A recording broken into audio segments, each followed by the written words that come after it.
मी माझ्या भारताच्या लोकशाहीला वंदन करून अशी प्रतिज्ञा करतो की येत्या एप्रिल मे महिन्यात होणाऱ्या लोकसभा सार्वत्रिक निवडणूक 2024 मध्ये मी माझे आई वडील तसेच मतदानास पात्र असणारे नातेवाईक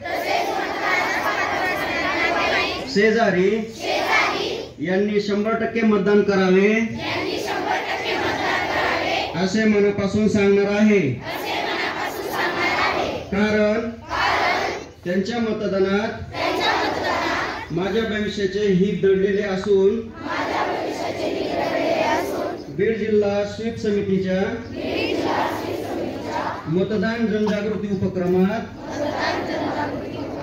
सहभागी होऊन मी ही प्रतिज्ञा करीत आहे। जय हिंद, जय लोकशाही।